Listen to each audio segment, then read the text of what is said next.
안녕하십니까. 반갑습니다. 주님의 이름으로 환영합니다. 오늘은 이제 그 요한계시록을 한번 쉬어갈게요. 오늘은 이제 기독교 복음 교실을 열었습니다. 오늘 우리 기독교의 이제 기도관의 문제, 우리 기도의 본질에 대해서 좀 다루려고 합니다. 오늘의 본문은 누가복음 11장 1절에서 13절의 말씀을 근거로 해서 좀 말씀을 드리려고 합니다. 자, 그러면 여러분들 뭐 기도만큼 중요한 것이 없겠죠. 예배라는 이런 요소와 이 기도라고 하는 요소는 이제 아주 중요한 우리 종교적인 행위인데, 이 기독교를 비롯해서 이 세상에 있는 모든 종교는 다 예배나 이 기도라는 그 메커니즘을 다 가지고 있지 않습니까? 예배와 기도가 만약에 없다, 그건 뭐 종교일 수가 없는 거죠. 그렇다면 우리 기독교의 기도관과 다른 모든 세상의 종교들 또는 무속에서 얘기하는 그 기도, 뭐가 차이가 있는가라고 하는 것입니다. 만약에 차이가 없다면 우리가 기독교만의 그런 유일한 종교다라고 말할 수가 없겠죠. 그래서 우리 기독교는 다른 종교와 달리 기독교의 기도관은 아주 분명하고 참으로 신선합니다. 오늘 우리가 이 본문을 통해서 이렇게 좀 살펴볼 텐데, 여러분 누가복음 11장을 좀 펴주실래요? 누가복음 11장을 좀 펴주시기를 바랍니다. 다 찾으셔서 여러분들 중요한 내용이니까 꼭 찾으시면 좋겠어요. 누가복음 11장에 보면은 그 1절부터 이제 4절까지는 이제 주기도문으로 되어 있고, 그 주기도문으로 이어서 세 덩이 떡을 이렇게 꾸는 친구의 얘기가 이렇게 연결되어서 13절까지 되어 있는데요. 5절서부터 이 내용을 가지고 좀 말씀을 드리려고 합니다. 먼저 한번 제가 쭉 한번 읽겠습니다. 예수께서 한 곳에서 기도하시고 마치심에 제자 중 하나가 여짜오되, 주여, 요한이 자기 제자들에게 기도를 가르친 것 같이 우리에게도 가르쳐 주옵소서. 예수께서 이르시되, 너희는 기도할 때 이렇게 하라. 아버지여, 이름이 거룩하게 여김을 받으시며 나라 임하옵시며 우리에게 날마다 일용할 양식을 주옵시고 우리가 우리에게 죄 지은 모든 사람을 용서하오니 우리 죄도 사하여 주옵시고 우리를 시험에 들게 하지 마옵소서 하라. 또 이르시되, 너희 중에 누가 벗이 있는데 밤중에 그에게 가서 말하기를, 벗이여, 떡 세 덩이를 내게 빌리라. 내 벗이 여행 중에 내게 왔으나 내가 먹일 것이 없노라 하면 저가 안에서 대답하여 이르되, 나를 괴롭게 하지 말라. 문이 이미 닫혔고 아이들이 나와 함께 침수에 누웠으니 일어나 내게 줄 수 없노라 하겠느냐. 내가 너에게 말하니 비록 벗 때문에 인하여서는 일어나 주지 아니할지라도 그 강청함을 인하여 일어나 그 소용대로 주리라. 내가 또 너에게 이르노니 구하라. 그러면 너에게 주실 것이요. 찾으라. 그러면 찾을 것이요. 두드리라. 그러면 너에게 열릴 것이니 구하는 이마다 받을 것이요. 찾는 이가 찾을 것이요. 두드리는 이에게 열릴 것이니라. 너희 중에 아비가 된 자가 누가 아들을 생선을 달라 하면 생선 대신 뱀을 주며 알을 달라 하면 전갈을 주겠느냐. 너희가 악할지라도 좋은 것을 자식에게 줄 줄 알거든 하물며 너희 천부께서 구하는 자에게 성령을 주시지 않겠느냐 하시니라 하는 본문입니다.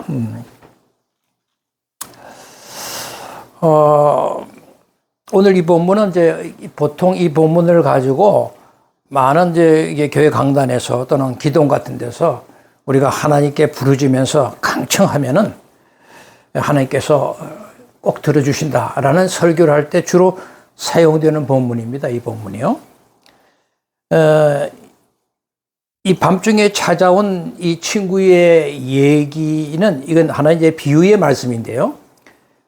많은 목회자들이 이 비유를 가지고 무엇이든지 하나님께 강청하고 하여튼 끊임없이 하다 매달려서 하나님께 귀찮게 하시라도 막 이렇게 기도를 열심히 하면은 들어주시고 만다라고 하는 잘못된 자의적 해석으로 이게 설교하는 것을 저는 수없이 많이 들어왔는데 여러분도 그렇게 들었으리라고 생각을 해요. 그러면 정말 그런 것일까라고 하는 것입니다. 정말 그런 것일까? 하나님은 우리가 원하는 것이 하나님의 자녀로서 우리가 늘 거룩된 바른 성김의 삶을 살기를 원하시는, 근데 그런데 도움이 되는 그런 되는가 안 되는가에 상관도 없이 그저 꾸준하게 아무 상관없이 무조건 기도만 열심히 하면 그 정성에 강업해서, 그래서 이렇게 뭐 무조건 그 기도를 응답해 주신다, 그렇게 생각을 하고 하나님께 기도를 한다면 이게 보통 문제가 아니냐 하는 거죠. 근데 대체적으로 우리 조상들은 그런 지성이면 감천이다, 끝까지 하여튼 지성을 드리면 하늘이 감동을 받아서 해결해 준다, 그런 무속적 신앙을 가지고 있었잖아요. 그러니까 이런 무속적 신앙의 얘기라고 하는 것은 성경에 얘기하는 기도하고는 전혀 다른 개념이단 말이죠. 그러니까 하나님은 우리처럼 무속적인 그런 말하자면 지성이면 감천이다라고 하는 그런 어떤 메시지를 근거로 해서 내가 너희들을 돕는 그런 분이 아니시잖아요. 그러니까 하나님은 우리가 뭘 요구하면 들어주신다, 우리는 자꾸 그렇게 생각하면 안 된단 말이죠. 하나님은 우리 인간들에 의해서 조종되는 분이 아니시고, 하나님은 인간을 통치하시는 분이시다는 걸 꼭 기억해 주시면 좋겠어요. 그러니까 하나님은 우리 교인이 드리는 뭐 기도의 양이 뭐 어쩌고 많고 적고, 또는 기도의 자세나 뭐 끈기, 그런 것들을 막 고려해서 기도의 응답의 가부를 결정하시는 분이 아니시다는 거죠. 언제나 당신의 뜻에 맞게끔 그 잘못된 기도를 오히려 고쳐주시는 분이시다는 것을 잊으시면 안 됩니다. 그럼에도 하여튼 막 귀찮을 정도로 하여튼 끈질기게 하여튼 강청 기도를 계속 하면은 하나님의 마음도 흔들려서 마침내 하나님께서 그 기도를 응답해 주신다라고 하는 그런 식의 사고는, 그건 하나님을 한낱 우리 기도에 대한 해결사로 전락시키는 그런 아주 잘못된 꼴이니까요. 참 조심해야 할 필요가 있습니다. 오늘 본문을 잘 보시면 그 본문 중에 뭐 어디에 막 끈질기게 그 친구가 막 끈질기게 붙들고 막 기도했다, 그런 대목이 한번 찾아보세요. 없잖아요, 그죠? 그냥 떡 3덩이를 구워달라라고 물어본 것이 그 친구의 요구의 전부단 말이에요. 그러니까 예수님은 이 비유를 통해서 우리에게 뭘 말씀하시냐면, 떡 3덩이를 요청받은 그 친구가 강청함을 인하여 일어나 그 요구대로 주리라고 8절에서 말씀을 하고 있지만, 실제로 그 친구가 잠자리에서 벌떡 일어나서 그래서 떡을 주었는지 안 주었는지 이런 얘기는 전혀 밝히고 있지를 않아요. 그냥 질문을 하나 이렇게 던지시고는 그 질문에 대한 그 대답을, 제자들이 대답할 거 아니겠습니까? 그 대답을 당신께서 미리 추론하시고 기도가 무엇인가 그걸 설명하고 있을 뿐이에요. 근데 그럼에도 불구하고 이 비유가 강청 기도의 능력에 대한 비유다 막 이렇게 하면서 막 그냥 그런 그 주제를 가지고 설교하는 걸 엄청 들었거든요. 아마 그것은 제 생각에는 인본주의 색깔에 아주 짙게 드리워진 무속적 성향이 강한 이런 우리 대한민국에 원래 옛날에 그랬으니까요. 그런 세상에서 자주 사용되는 강청한다라고 하는 그 단어 하나 때문에 이 건전한 이 누가복음 11장에서 말하는 그 참 비유, 기도에 대한 정확한 아름다운 그 비유에 대한 내용이 이 강청이라고 하는 단어에 다 이렇게 막 흡수되어 버려가지고 이상형 방향으로 흘러가게 된 것이에요. 그렇다면 과연 이 비유가 담고 있는 진짜 내용은 무엇인가라고 하는 것입니다. 그 비유를 좀 한번 살펴보죠. 이제 이 비유가 어떤 문맥 속에 들어있느냐 하면은, 우리가 공부하는, 이 비유는 이 주기도문에 연결되어 있는 내용이죠. 주기도문을 하고 바로 이어서 이 내용이 나오잖아요. 그러니까 그것이 이 비유를 여는 이제 열쇠가 되겠는데요. 제자들이 이제 주기도문에 보면은 예수님께 기도에 대해서 하나 좀 가르쳐 주세요라고 요구를 하죠. 막 그것은 아마 단순히 뭐 기도의 방법을 가르쳐 달라, 기도의 내용이 무엇인가를 좀 가르쳐 달라 그런 요구가 아니라고요. 왜냐하면 당시 유대인이라고 하는 사람들은 아주 기도가 습관적으로 하던 사람이거든요. 전통적으로 계속 기도하던 사람이에요. 그러니까 기도라고 하는 것은 무척 대단한 중요한 종교 행위로 그렇게 간주하고 있었기 때문에요. 그래서 그 당시 유대인들은 뭐 지금도 이렇게 있지만 기도문 몇 개씩은 늘 이렇게 다 이렇게 암송하고 다닐 정도로 이제 기도를 열심히 하고 있던 사람들이고, 또 예수님 당시에 또 유대인이라면 누구나 자기들이 잘 알고 있는 유명한 기도문들이 이제 이렇게 여러 가지가 있었는데, 그 중에 아주 중요한 기도문들은 수시로 자기들이 기억하고 그래서 수시로 암송하고 그렇게 했으니까요. 그것들 가운데 그들이 많이 암송한 그 기도문이 이제 카데시라고 하는 기도문이 있고요. 카데시라고 해서 좀 짧은 형태의 기도문입니다. 그리고 좀 이렇게 그 18 그 축복 기도문이라고, 에이딘 베네딕션이라고 불리는 그 세모네 에스레라고 하는 좀 길게 암송하는 저 기도문도 있습니다. 이렇게 길게 암송하는 세모네 에스로는 길이가 우리 주기도문이 한 10배가 더 이렇게 더 돼요. 그러니까 내용도 우리 주기도문의 내용하고는 상당히 이제 다른 기도문의 형식으로 갖추고 있습니다. 그러나 이제 이 아까 얘기한 그 짧은 그 형태의 그 카데시라고 하는 기도문은, 이 기도문은 대체적으로 자기들이 그 해당에서 예배를 드릴 때 한 목소리로 암송하는 이제 그런 기도문이었고, 유대인들은 이런 카데시와 같은 짧은 기도문들을 이제 의무적으로 하루에 이제 3번씩은 그렇게 기도를 하게 이제 되어 있었죠. 근데 그 카데시 내용은 짧지만 내용에서도 우리 주기도문의 전반부하고는 거의 흡사합니다. 내용이 흡사합니다. 그리고 하여튼 주님의 제자들도 이제 그렇게 알고 기도를 했지만, 나름대로 그런 여러 기도들을 알고 있지만은 자기 나름대로 자기들의 공동체의 기도문을 갖고 싶었던 거죠. 그래서 그런 그 기도를 가르쳐 주던 그 제자들의 요구를 우리가 한번 살펴보면은 그런 배경이 있었던 것 같아요. 그 당시에 이제 좀 나름대로 커다란 무리를 형성하고 있었던 종교적인 어떤 정치적인 그런 이익 집단들이 이제 있을 거 아니겠어요? 그러면 그 집단들마다 자기들만의 믿는 바 또는 자기들이 지향하고 있는 바를 이렇게 좀 정리하고 특화해가지고 하나의 기도문들을 다 만들어 놓은 거죠. 그래서 마치 그 기도문을 하면서 자기들이 단체의 어떤 신앙 고백서처럼 또는 사명 선언문처럼 그것을 암송하면서 자기들의 공동체의 단합을 이렇게 강조하고 그랬던 것이거든요. 그러니까 그 당시 베리새파, 사두개파, 에세네파, 헤롯파, 세례 요한파 모든 집단들은 다 각자 자기 나름대로의 특색을 있는 그런 기도문들을 다 가지고 있었거든요.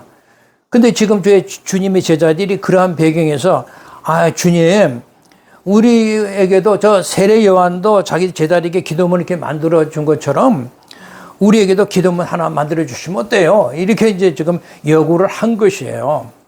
그러니까 우리 공동체만은 그 특색 있는 기도문을 갖고 있지 않으니까 그런 특색 있는 기도문 하나 만들고 좀 주면 좋겠다, 이제 그런 얘기죠. 그러니까 주님은 딱 바로 그 제자들의 요구를 간파하시는 거죠. 그 자리에서 당신의 제자들에게 니들이 드려야 할 기도의 핵심은 무엇인가? 그런 것들을 몇 가지로 나눠서 하나의 기도문을 이렇게 짧게 만들어 주신 것입니다. 그러니까 우리가 이 기도문을 들여다보면은 우리 인간들의 어떤 소원의 문제를 이루어준다거나 어떤 자기들이 가지고 있는 문제 해결을 위해서 그런 내용의 해결을 위해서 기도를 만들어 준 것이 없어요. 주님의 가르쳐 준 기도를 잘 살펴보시면 당신을 따르는 성도라면은 니들이 성도로서의 정체성이 무엇인가를 이제 규정해 주고 있는 것이고, 또 우리 성도들이 가야 할 길이 무엇인가, 궁극적인 목적인 건 뭔가, 궁극적에 우리가 가야 할 정말 우리의 걸음걸이는 어딘가, 이런 것들을 이제 소개해 주는 것이죠. 그러니까 주님께서 우리에게 이렇게 기도하라라고 가르친 주기도문이야말로 주님 안에서 내가 누구지? 나의 정체성을 발견할 수 있도록 도와주고 있는 거죠. 그게 다른 세상 모든 종교의 기도하고는 다르다라고 하는 것입니다. 대개 모든 종교의 기도라는 것은 자기 문제 해결하고 자기 소원 들어주고 돈 벌고 잘 먹고 잘 살게 해달라고 하는 기도 아닙니까? 전혀 다른 기도를 하고 있는 거죠. 그래서 우리 성도들은 세상에 기도하는 그런 기도관이 아니라 내가 가르쳐 준 바로 이러한 기도 내용을 가지고 니들이 그걸 니들의 소원으로 삼아라. 그리고 그 소원을 삼고 그렇게 니들이 살아가라고 하는 거죠. 그러니까 그러한 소원을 가지게 되면은 나라는 정체성을 확실하게 예수 안에서 발견하게 되죠. 정의가 확실하게 드러나는 거예요. 그래서 예수님도 그걸 대해서 너희들 삶 속에서 계속 확증해 보라고 우리에게 그렇게 기도문을 이제 주신 것이라고 보시면 됩니다. 근데 우리가 이 주기도문에 보면 쓰인 동사를 보면요, 전부 그 부정가고 명령형 시제로 쓰여져 있거든요. 근데 이제 문법적인 얘기가 참 어울리지는 않지만 이게 얘기를 안 하면 이게 설명이 안 되기 때문에 좀 말씀드리는 건데, 굉장히 부정과거 명령형으로 쓰여 있다는 것은 굉장히 중요한 것입니다. 이 부정과거가 명령형으로 쓰이면, 즉 임페러티브라고 하는 명령형으로 쓰이게 되면요, 과거의 의미도 그대로 있고 그것이 현재의 의미로 살아있고 앞으로 미래에 오는 의미도 함께 다 이렇게 포함되어 있다라고 하는 것입니다. 그런 얘기는 제가 이제 여러 번 했으니까 이런 게 기억 꼭 해주시면 좋겠어요. 이것이 우리 기독교의 구원의 하나의 틀입니다. 이미 하나님의 나라는 왔지만 아직은 완성되지 않았다라는 틀 속에서 과거, 현재, 미래가 이렇게 틀로 잡혀져 있는 것이 우리 기독교의 핵심적인 교리거든요. 그런 것을 얘기한단 말이죠. 그래서 이제 우리가 하나님을 향한 우리 주기도문의 그 청원의 문제를 구체적으로 이렇게 나누어서 좀 이렇게 7개로 나와서 좀 설명을 좀 해보려고 합니다. 여기 보면 여기 주기도문은 이제 누가복음은 좀 짧게 되어 있잖아요. 이 마태복음에서 얘기하는 주기도문에 비해서는 누가복음에서 얘기하는 것은 굉장히 좀 소박해요. 형태가 좀 소박하고 내용이 좀 짧아요. 그래서 이제 우리가 주로 마태복음 6장에 있는 기도문을 보통 가지고 얘기를 하니까요. 저도 이게 여기 기록은 마태복음 6장에 있는 주기도문을 기록을 해놨어요. 그러니까 여기에 보면은 7개 그 항으로 이렇게 나누어서 볼 수가 있어요. 여기에 보면 이름이 거룩히 여김을 받으시오며 그랬죠. 1항에 하나님께서 하늘에 계신 우리 아버지요 어떻게 한다? 이름이 거룩히 여김을 받으신다. 그 다음에 뭐냐면 나라가 임하시며 나라가 임한다. 이게 두 번째 단락이 되면, 그 다음에 뜻이 하늘에서 이룬 같이 땅에서도 이룬다. 뜻이 하늘에서 이루어진 것처럼 이 땅에서도 이룬다라고 하는 것이고요. 그 다음에 4항에는 일용할 양식을, 오늘날 우리에게 일용할 양식을 주옵시고, 오늘 중요하게 다룰 것입니다. 일용할 양식을 주옵시고 이렇게 되어 있죠. 4번. 그 다음에 5항에는 우리에게 죄진 자를 사하여 준 것 같이 우리 죄를 사하여 주옵시고, 제3의 문제가 등장하죠. 이렇게 제3의 문제가 등장하고, 그 다음에 6번째 항에는 우리를 시험에 들게 하지 마옵시고, 시험 문제를 여기서 또 얘기하고 계시고, 그 다음에 마지막으로 다만 악에서 구하옵소서, 악의 문제를 다루고 있어요. 악의 문제를. 그러니까 여기 이제 7개로 나눠진 이 주기도문의 이 구조를 뭐라고 얘기하냐면 키아즘 구조라고 얘기합니다. 이 키아즘 구조라고 얘기하는데, 이것이 이제 교차 병행 구조를 얘기하는데요. 교차 병행 구조라고 하는 것은 이제 이런 얘기입니다. 가령 예를 들어서 여기 이제 안식일이 있고, 안식일은 뭐야? 사람을 위하여 있는 것이다. 사람이 안식일을 위하여 있는 것이 아니다. 그러니까 안식일을 바깥으로 이렇게 내고 안으로 들어가면서 그러니까 안식일을 바깥으로 내고 안에 사람을 집어넣고, 안식일은 사람을 위하여 있다. 사람이 안식을 위하여 있는 것이 아니다라고 해서 이 안식일 때문에 사람을 괴롭히고 이런 일이 많이 일어났으니까 당시에, 그러니까 사람이 중요하다는 것을 예수님이 가르칠 때 중요한 부분을 안쪽으로 병행 구조로 넣고 바깥으로 이렇게 병행 구조를 넣어서 안쪽으로 넣을수록 중요한 부분을 가르치고 설명하고 싶을 때 이런 구조로 성경은 헬라어 구조에 많이 되어 있어요. 이런 식으로. 지금 기도문도 마찬가지로 그런 이 기하전 구조로 되어 있다라고 하는 것입니다. 기하전 구조. 그러니까 여기 이제 제일 바깥에 1항과 7항이 이렇게 연결이 되는 거죠.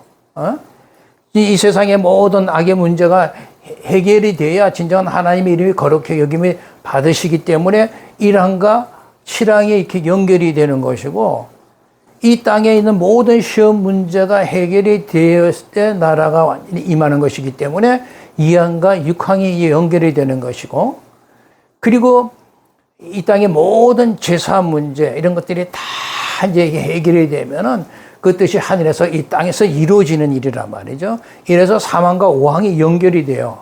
그러면 다 이렇게 바깥에서 이렇게 연결을 해서 가운데 핵심으로 남는 것이 뭐냐면 우리에게 일용할 양식을 주옵시고가 가장 핵심적인 부분으로 딱 등장을 하잖아요. 기도문을 보면은. 그렇다면 이제 문제가 이제 심각한 것은 이 주기도문의 모든 기도 내용들이 겨우 이 땅에 우리가 먹고 사는 양식에 관한 문제이냐라고 하는 거죠. 가장 기하전 구조로서 이 주기도문을 들여다봤을 때 가장 핵심적인 부분이 우리에게 일용할 양식을 주옵시고다. 일용할 양식이라고 번역된 이 양식이 주기도문의 핵심이냐가? 라고 하는 거죠. 만약에 그렇다면은 그건 보통 성경 자체가 모순이 일어나 버리는 것입니다. 그래서 우리가 이 문제를 좀 더 쉽게 알기 위해서 이 주기도문이 기록되어 있는 우리가 마태복음을 이렇게 다시 한번 열어보시면 좋겠네요. 마태복음 6장을 한번 또 열어보시면은 6장 11절에 보면 오늘날 우리에게 일용할 양식을 주옵시고라고 하는 어구에 쭉 따라서 좀 밑으로 쭉 가면은 11절에서 이제 쭉 밑으로 따라가면 25절을 한번 펴보세요. 6장 25절에 보면 어떤 말씀이 지금 이 마태복음 주기도문과 이렇게 연결이 되는가? 이런 말씀이 있네요. 그러므로 내가 너에게 이르노니 목숨을 위하여 무엇을 먹을까, 무엇을 마실까, 몸을 위하여 무엇을 입을까 염려하지 말라. 목숨이 음식보다 중하지 않으며 몸이 의복보다 중하지 아니하냐. 이렇게 말씀을 하셔요. 자, 마태복음 6장에서 11절에 일용할 양식을 구하라 이렇게 말씀을 해놓고 바로 이어지는 그 다음에 25절에 가서는 먹을 것 마실 것 입을 것에 대해서 염려하지 말라 이렇게 말씀을 하시네요. 어떤 것이 옳은 얘기일까요? 어떤 말씀 우리가 쫓아야 되죠? 여기서 그러니까 우리가 중요한 사실을 배우게 되는데 그것이 뭐냐면은 바로 지금 우리가 주님께서 주기도문에서 제자들을 비롯한 모든 성도들에게 니들이 일용할 양식을 주옵시고라 그렇게 구하라고 하는 이 일용할 양식은 단순히 이 땅에서 먹고 사는 양식의 문제가 아니라고 하는 것을 알 수가 있죠. 그죠? 그래서 성경에 수많은 이게 이제 번역서들이 이렇게 나왔는데 그 중에 보면 그 스타디 바이블이라는 게 있어요. 이제 공부할 수 있도록 이렇게 푸트노트가 되어 있어. 어떤 본문이 있으면 그 본문에 대해서 좀 어려우면 그걸 주석을 달거나 이렇게 설명했는 그런 푸트노트가 있는 그런 스타디 바이블이 요즘 많이 있습니다. 여러분들도 뭐 가지고 계신 분이 있을 거예요. 이 스타디 바이블에 이렇게 보면은 우리에게 일용할 양식을 주옵시고라고 하는 일용할 양식이라는 단어에 푸트노트가 되어 있어요. 예? 거기 푸트노트에 보면은 일용할 양식을 내일의 양식이라는 말로 덧붙여져 있단 말이죠. 그 이유는 뭐냐? 그 일용할이라고 번역된 원문 헬라어는 에피우시온이라고 하는 단어인데요. 여기 일용할이라는 단어가 여기에 이제 에피우시온이라고 하는 단어입니다. 제가 미리 이제 그래서 써놨어요. 이 양식, 이 떡, 이 떡이라고 되고, 하여튼 이것은 알토스라고 하는 건데, 에피우시온이라고 하는 이 단어 헬라어를 우리는 일용할이라고 이제 번역을 한 겁니다. 이 에피우시온을 일용할이라고 단어로 번역해서 되느냐는 것입니다. 그래서 에피우시온이라고 하는 단어에 대한 얘기를 좀 드리려고 해요. 사실 이 에피우시온이라는 단어는 헬라어로 된 어떤 문헌에도 이게 참 이게 찾기 어려운 단어입니다. 그러니까 거의 쓰인 바가 없는 생소한 단어라고 보시면 돼요. 그런데 이 성경이 딱 여기 한 번 쓰였어요. 그러니까 굉장히 생소한 단어인데 그러니까 그 당시 이 에피우시온이라는 단어를 이 고대 시대 때 그 사용된 의미를 모르는 채 현재에 이것이 어떤 의미로 쓰이고 있는가 가지고서 고대 당시 그 헬라 문헌을 해석을 한다. 그러면 굉장히 위험하다는 거죠. 왜냐하면 언어의 의미는 계속 시대에 따라 변화하잖아요. 그렇다면 다른 어떤 문헌에도 잘 발견되지 않는 이 에피우시온이라는 단어의 뜻을 우리가 현재적 의미로서 찾아서 해석할 게 아니라 고대 그 당시에 이 에피우시온이라는 의미를 어떻게 이해를 하고 있었는가. 그러니까 그걸 올바로 해석해야 하기 위해서는 바로 그 고대의 그 의미를 찾아가야 되는 것이죠. 그럴 때 그러면 어떻게 찾아야 되느냐? 그때 이제 우리가 필요한 것이 이제 아람어입니다. 아람어. 예수님의 공세 당시에 거의 그 당시에는 이제 아람어를 많이 사용을 했거든요. 헬라어도 물론 좀 사용을 했지만. 그러니까 이 아람어라고 하는 것이 굉장히 중요한데요. 이 아람어는 그 BC 한 12세기, BC 12세기인가 예수님이 오기도 한 1200년 전에 아람 족속이라는 일이 그 중동 지역에 여러 가지 퍼져 살았었는데 굉장히 많이 이제 성장을 하고 그래서 중동 지역에 많은 영향력을 끼치기도 했어요. 그런데 이게 느닷없이 갑자기 쇠약해 버립니다. 뭐 어떤 의미도 없이. 그리고 쇠약을 이렇게 했으면은 그들이 썼던 아람어조도 이렇게 없어져야 되는데 그 아람어는 계속 무역을 거래할 때라든지 외교 관계에서 이 아람어를 계속 사용을 한 거죠.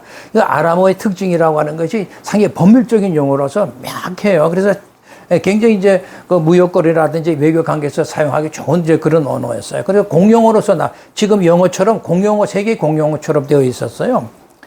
그러니까 그 아람어라는 것은 아수르 제국으로 시작해서 바벨론을 통해서 페르시아 제국 때도 계속 공용어로 사용되었던 것이거든요.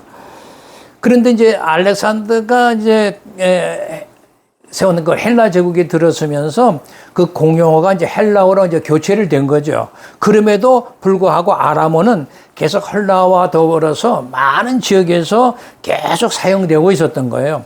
그러니까 이스라엘도 마찬가지죠. 바벨론 포로 시대 이후에 그렇게 쭉 살아오면서 또 페르시아 시대를 거치면서 이 아람어는 당시 유대인들의 일상 언어가 되어버린 것입니다. 오히려 자기들이 뭐 히브리어는 유대인 중에 아주 극소수의 학자들이라든지 랍비들만 알고 있는 언어지만 일반인들은 거의 모르는 잊혀진 언어였거든요. 그래서 이스라엘은 그 바벨론 포로 때부터 예수님 당시 때에도 흔히 쓰던 언어가 아람어였다라는 것을 여러분 꼭 기억하시니까 예수님께서도 뭐 엘리엘이 라마 사막다니 뭐 이런 표현을 하시잖아요. 그 엘리엘이라 사막다니 다 아람어거든요. 그러므로 이 아람어로 기록된 성경은 그 당시의 사회적 배경을 잘 이해할 수 있는 좋은 참고 뭐 이렇게 서가 될 수 있다라고 하는 것입니다. 그러니까 헬라어 단어가 이렇게 쭉 읽으면서 해석할 때 모호할 때 그럴 때는 이 아람어 성경과 비교 대조하면서 본다면 해석이 쉬워집니다. 그런데 이 아람어 성경의 주기도문을 보면은 오늘 우리가 가지고 있는 성경과 달리 우리에게 날마다 일용할 양식을 주옵시고 이렇게 되어 있지를 않아요. 어떻게 되어 있냐면 우리에게 날마다 내일의 양식을 주옵시고 라고 되어 있습니다. 그러니까 정확한 번역대로 하나님께 우리가 기도하면 이런 거죠. 날마다 우리에게 필요한 일용할 양식을 주옵시고 이렇게 기도할 것이 아니라 날마다 우리에게 내일의 양식을 주십시오라고 기도를 해야 된다라고 하는 거죠. 그렇다면 오늘 우리가 일용할 양식, 오늘 우리가 먹어야 할 떡을 구하는 것이 아니면 이 성경에서 말하는 그럼 내일의 양식이라는 것은 도대체 무엇을 말하는 것이냐라고 하는 것입니다. 그 내일의 양식이라고 하는 것은 이제 구약적인 배경이 있긴 있죠. 구약에서도 보면은 이스라엘 백성들에게 하나님께서 광야에서 내일의 양식을 줬잖아요.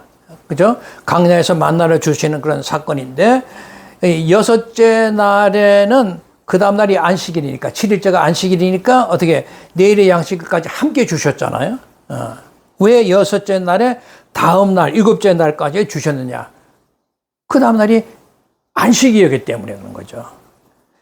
그러니까 여섯째 날에 내일의 양식까지 미리 줌으로써 참 안식이라는 것이 무엇인가를 그들에게 가르치는 것이죠.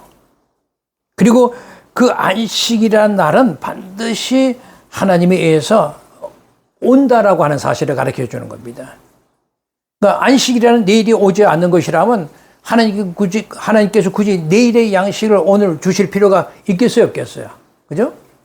그래서 이스라엘은 여섯 번째 날에 벌써 일곱째 날을 미리 누리면서 살 수 있었다라는 것을 얘기해 주고 있는 거예요. 그러므로 우리 성도들 역시도 첫째 날부터 여섯째 날이 의미하는 현재를 우리가 살아가면서 그 완성된 그 미래의 일곱째 날을 우리가 생각하고 묵상하면서 그러면서 오늘의 신앙 삶을 우리가 살아갈 수 있다라고 하는 것을 우리가 알 수가 있는 것입니다.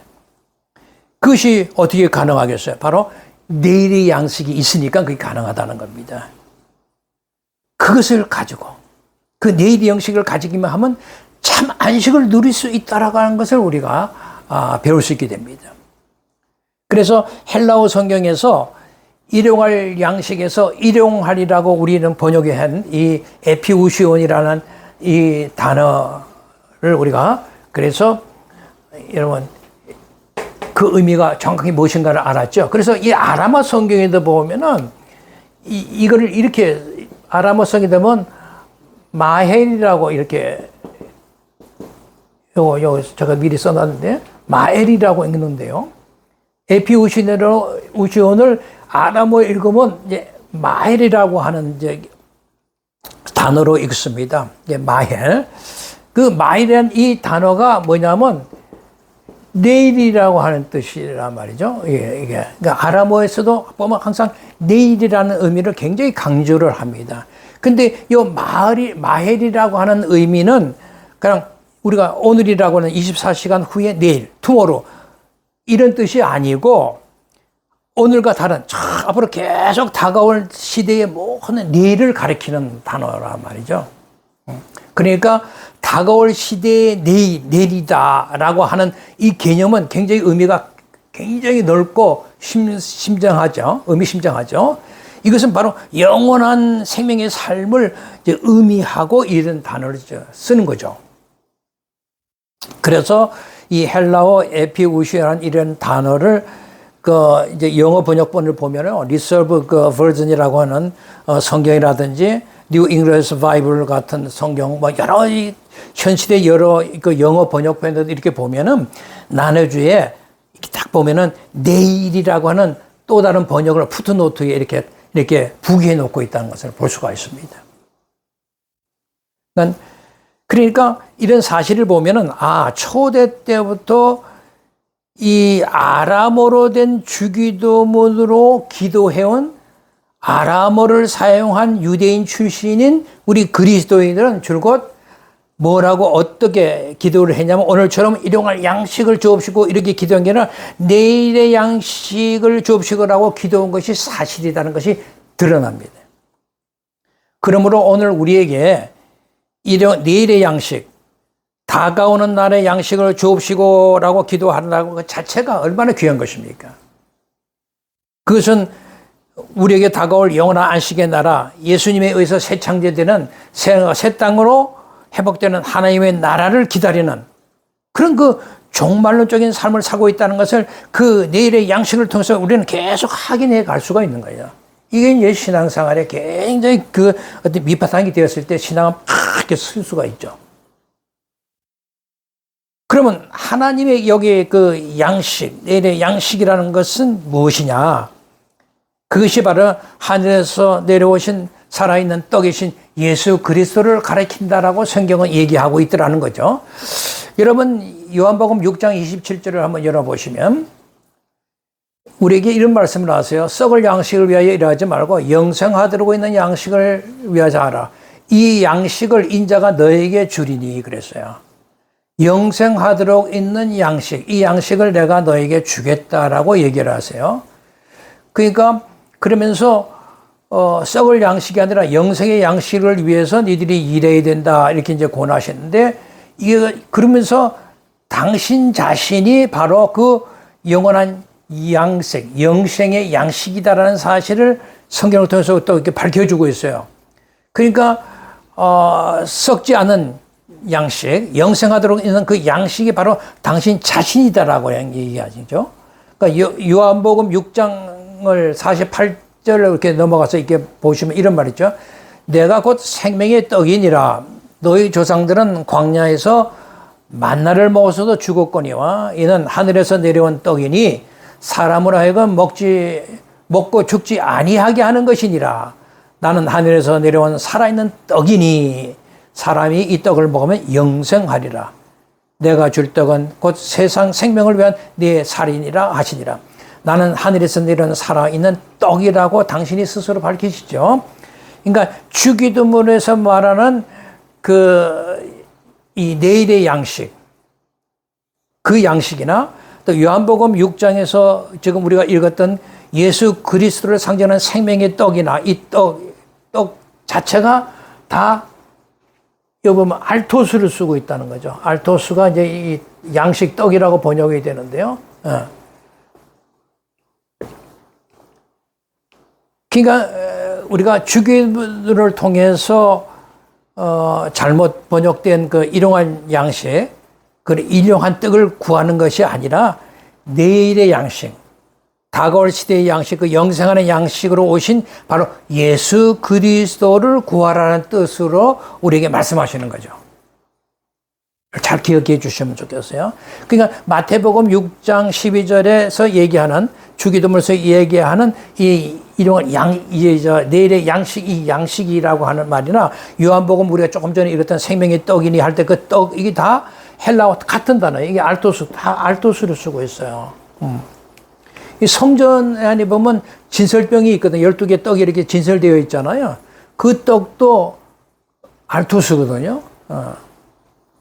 그러니까 모든 것이 예수로 말미암아 이 세상은 다 죄가 사해지고 예수로 말미암아 하나님의 나라가 완성되고 예수로 말미암아 하늘의 뜻이 땅에서 이루어진다라고 하는 사실이 이 떡을 통하여 우리가 그것을 깨닫게 되는 것입니다. 그래서 우리가 아까 읽었던 주기도문 이 키아즈 구조 가운데서 핵심 단어가 이것인데 이게 일용할리라가 아니라 내일의 양식, 그러면은 이것이 모든 이 주기도문의 핵심적인 부분을 차지하고 있다는 것이 이해가 되는 거죠. 만약에 일용할 양식이라고 하면 이건 전혀 맞지 않는 거란 말이죠. 내일의 양식, 즉 예수 그리스도 생명의 떡을 우리가 구하는 것이 되어야 된다라고 하는 것을 얘기해 주고 있는 것이죠. 주기도문의 핵심은 결국은 내일의 양식이 있은 예수 그리스도라는 것을 가르쳐 주고 있는 거예요. 그 양식, 떡에 관한 구체적인 설명이 오늘 우리가 그 누가복음 11장 거기서 떡을 구하는 친구의 비유에 이제 담겨져 있는 거예요. 그래서 그 비유가 주기도문을 뚝 붙어가지고 이어서 이렇게 나오는 것입니다. 여기 비유에 나오는 세 덩어리 떡, 이 떡도 헬라어 이 알토스예요. 똑같아요. 그러니까 그 당시 그 유대인들은 그 당시는 그 날씨가 그쪽엔 좀 덥잖아요. 그래서 낮에 이렇게 좀 움직이질 않고 주로 뭐 여행을 해도 밤에 이렇게 움직이고 여행을 합니다. 근데 뭐 여행길에 뭐 지금처럼 뭐 식당이나 여관 같은 것이 이렇게 막 지금처럼 많이 이렇게 존재하고 있는 때가 아니니까 거의 뭐 늦은 시간에 이렇게 이제 마을 같은 데 이렇게 도착을 해서 숙식을 해결하는 것이 보통 이제 관례였는데요. 그렇게 막 근데 여행 끝에 밤에 찾아온 그 배고픈 친구에게 먹일 떡이 없어요. 그 먹일 떡이 없는 한 친구가 그날 떡을 만들어 갖고 있는 또 다른 자기 친구에게 찾아가서, 야, 좀 내 친구가 와서 지금 배고파하니 떡 좀 구워줘. 라고 가서 얘기하고 있는 내용이었잖아요. 우리가 이 내용을 알기 위해서는 그 당시 중동 지역의 상황을 좀 아실 필요가 있습니다. 그러니까 그 당시 고대 중동 지역의 역사들을 연구한 뭐 이렇게 메일이라든지 키너라든지 뭐 이런 등등의 유명한 신약 학자들의 그 얘기를 책을 보면은 당시 중동 지방 사회는 철저한 공동체 사회였다라고 얘기를 하고 있습니다. 그러니까 그 당시 마을에는 떡을 계속 이렇게 돌아가면서 만들었다는 거죠. 왜냐하면 언제 어느 때 마을에 이렇게 그 여행 중에 이렇게 피곤한 중에 찾아오는 손님이 있을 수 있으니까 그 손님이 왔을 때 반드시 떡을 대접을 해야 되거든요. 그러니까 그 집집마다 돌아가면서 떡을 만들었다는 거죠. 그러니까 자기 그 마을에 찾아온 손님은 어떤 친구 집에 찾아왔다고 할지라도 그 친구 집의 그의 손님만이 아니라 그 마을 전체의 손님이었다라고 하는 사실이죠. 그러한 사회적인 배경이 있기 때문에 그들의 친구의 개념이라는 것은 오늘날에 우리가 생각하는 친구 개념하고는 사실 다른 거죠. 그러니까 당시 중동 지방에서의 친구 관계라는 것은 내 것, 네 것 그런 거 없는 아주 가족처럼 아주 친밀한 관계였다라고 얘기를 하고 있어요. 그러니까 여행 중에 밤중에 배고파서 떡을 꾸려고 친구를 찾아간 그 사람도 가진 떡이 없어가지고 늦은 시간에 잠을 자고 있는 떡을 만든 친구에게 또 찾아가서 떡새기를 구워달라고 얘기하는 이것도 모든 것이 서로 상호간에 크게 미안할 것이 없는 거죠. 당연한 일을 하는 것입니다. 그러니까 당시 풍습은 밤중에 찾아온 그 친구, 그 손님은 마을 전체 손님이기 때문에 어떻게 대접을 해야 되는 거죠. 그렇기 때문에 그 당시는 이 친구 사이는 제 집의 것처럼 내 것처럼 다 쓸 수 있는 그런 사회 구조를 가지고 있었다는 거죠. 이제 그런 상황에서 예수님이 이제 하나의 질문을 던지신 거죠. 이렇게. 그게 이제 누가복음 11장 6절에서 7절의 말씀인데, 내 벗이 여행 중에 내게 왔는데 내가 먹을 것이 없노라 하면 그가 안에서 대답하여 이르되 나를 괴롭게 하지 말라. 문은 이미 닫혔고 아이들이 나와 함께 침실에 누웠으니 일어나 내게 줄 수가 없노라 하겠느냐. 이렇게 말씀을 하세요. 그러니까 당시 상황 속에서 먹을 것을 꾸러온 친구에게 야, 이미 문이 닫혔고 내가 누웠고 난 아이하고 지금 자고 있는데 내게 줄 수 없다. 그렇게 얘기할 수 없는 공동체라는 거죠. 그런 상황에서 예수님께서 그렇게 질문을 하신 거죠. 그러나 그 질문은 그것으로 끝이에요. 그 사실은 그것으로 끝입니다. 그리고 이 세 덩이 떡을 구하는 친구의 비유가 이어서 5절에서부터 7절까지 그 비유가 이렇게 이제 그 8절부터 이렇게 쭉 나옵니다. 그러니까 8절부터는 그 비유에 대한 예수님의 이제 설명인데요. 8절에 보면은 내가 네게 말하니 비록 벗됨을 인하여서는 일어나서 주지 아니할지라도 그 강청함을 인하여 그 요구대로 주리라. 그 강청함을 인하여 요구대로 주리라. 이렇게 예수님이 말씀하셨어요. 이것은 친구의 말이 아니라 예수님이 하신 말씀입니다. 여기서 예수님이 하신 말씀 중에 딱 한 번 강청함이다 또는 간청함이다 이런 단어가 나는데 이제 아주 1950년대 나온 우리 한글 개혁판에는 강청함이라고 번역이 되어 있고요. 1990년대 후반대에 나온 개정개혁판 성경에 보면은 간청함이다. 이렇게 이제 번역이 되어 있는 걸 볼 수가 있어요. 여러분들은 강청함 아니면 간청함 이렇게 이제 나와 있는 것을 볼 수가 있죠. 그러니까 바로 이 비유에 나타난 이 강청함, 이 번역된 단어 때문에 이 비유의 얘기가 크게 잘못 오해되고 있다는 것입니다.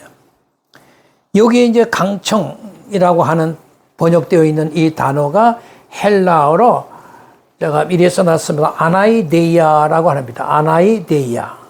아나이데이아라고 하는 헬라어를 우리 성경에는 강청함 또는 간청함 이런 식으로 이제 번역을 한 거죠.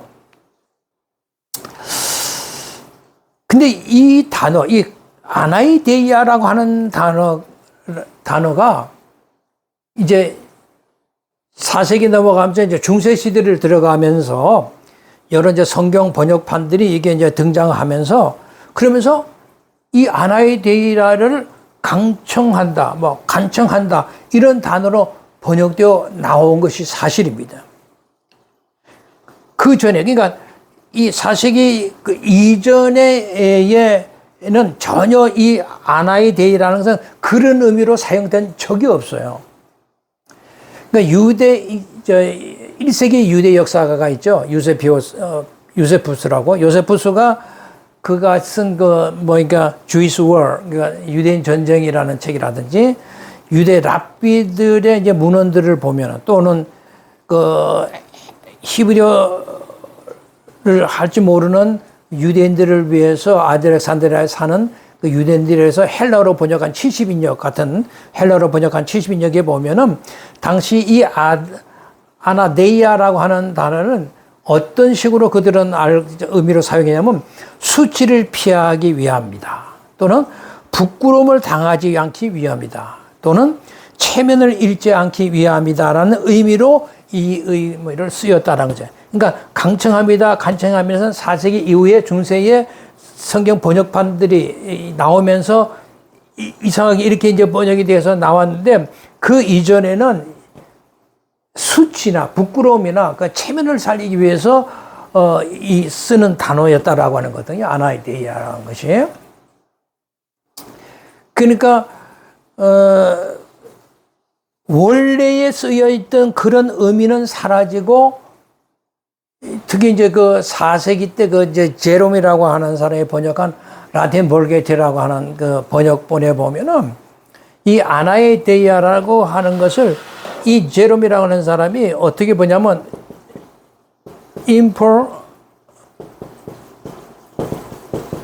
importunity 이 importunity라고 번역을 해놨어요. 이게 importunity는 것은 강청하고 끈질기다는 뜻으로 사용되는 단어거든요.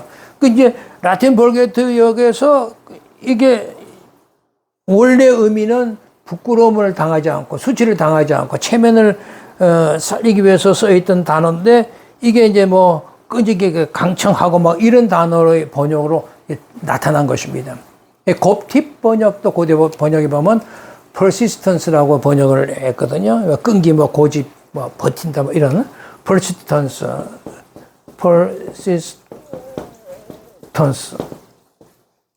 끈기 이런 거로 이제 번역이 돼서 나타났는데 그러니까 이게 이제 문제가 된 거죠. 그러면 이게 하여튼 우리가 이러한 단어들이라든지 이 상황들을 지금 우리의 문화권 안으로 가지고 들어와서 그 비유를 우리의 문화나 우리의 언어로 옷을 입혀서 현대화시켜서 해석하면 전혀 다른 얘기가 돼요. 그러니까 그 당시 시대적 상황으로 설명하면 이런 얘기가 되는 거죠. 그렇게 소중하고 친구 사이라고 해도 혹 막 귀찮아서 잠자고 애하고 자니까 귀찮아서 떡을 내어놓지 않을 수 있을런지는 모르겠지만 그것도 그렇게 있어서는 안 되는 일이지만 그 친구나 마을 전체가 수치나 부끄러움을 당하지 않기 위해서는 절대로 떡을 내어놓지 않는 그런 일은 절대로 있을 수 없다라고 하는 것이죠. 그러니까 강청을 인해서 떡을 내놓는 것이 아니라 마을 전체가 수치나 부끄러움을 당하지 않고 체면을 잃지 않기 위해서는 반드시 떡을 내어놓아야 하지 않니? 너희들은 그런 것들 잘 알고 있지 않느냐라고 하는 것이 예수님이 제자들에게 가르친 말씀이에요.